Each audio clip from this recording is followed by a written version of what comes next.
Most people think billionaires are rich because they work harder, take bigger risks, or have some secret mindset hidden inside expensive biographies. That sounds simple, which is exactly why it is misleading. The real difference is not motivation. It is how they see money, time, ownership, and leverage. Most people think in income. Billionaires think in ownership. A normal person asks, "How much will I get paid for this work?" A billionaire asks, "Who owns the system that captures the value?" This difference changes everything. Income depends on time.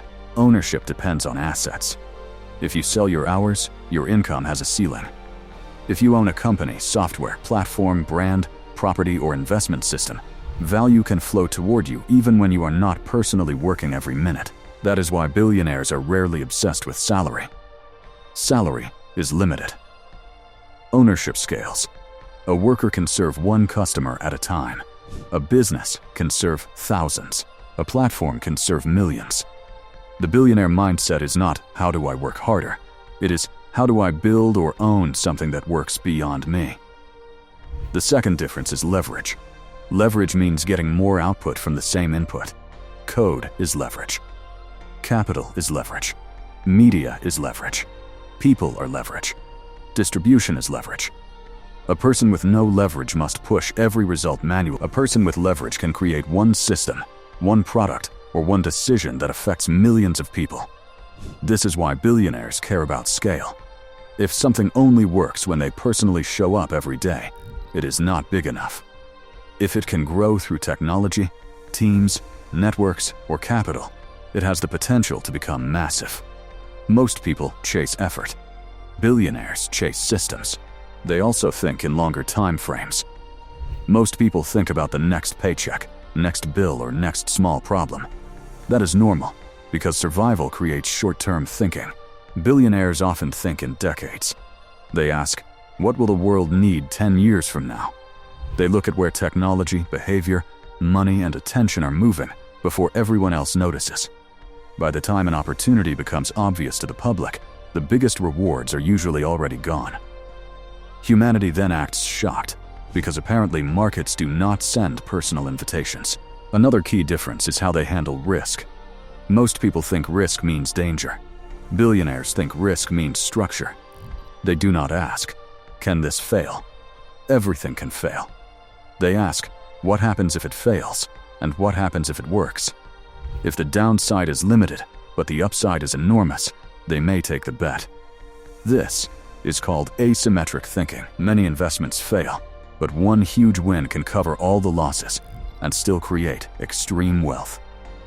Billionaires also think differently about problems.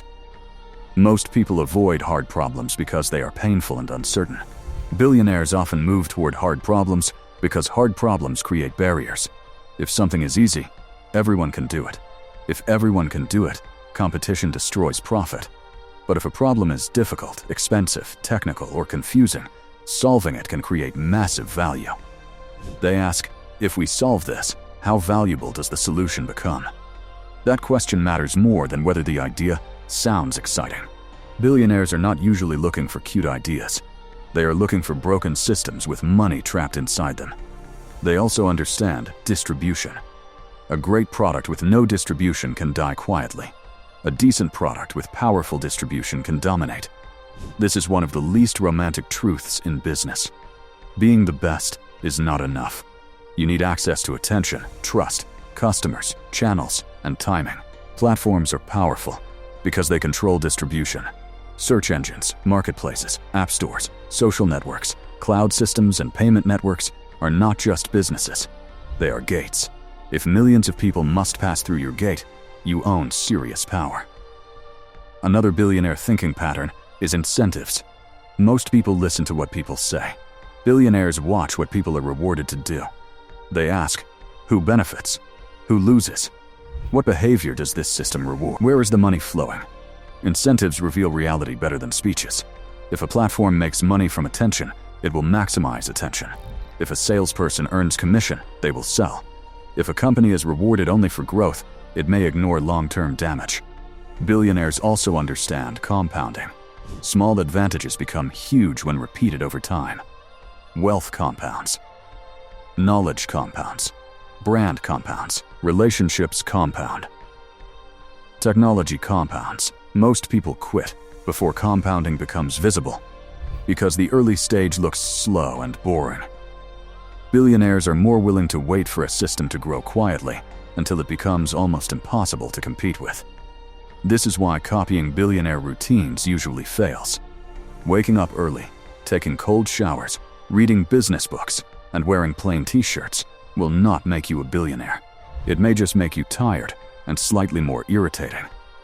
The real difference is not lifestyle, it is mental models. Billionaires think in systems while most people think in tasks. They think in ownership while most people think in income. They think in leverage while most people think in effort. They think in decades while most people think in deadlines. This does not mean billionaires are morally better or more deserving. Wealth is not proof of virtue. Some create value. Some capture value. Some exploit weak systems. Some do all three, because human behavior enjoys being inconvenient. But if you want to understand how billionaires actually think, stop studying their luxury. Study their questions. They are not asking, how do I look rich? They are asking, what do I own? They are not asking, how do I work more? They are asking, what can scale without me? They are not asking, what is popular today? They are asking, what will be obvious 5 years from now? That is the real mindset shift. Billionaires do not chase money the same way most people do. They build systems, own assets, control distribution, use leverage, and let compounding do the heavy lifting. Where most people see work, they see leverage. Where most people see problems, they see markets. Where most people see money, they see ownership.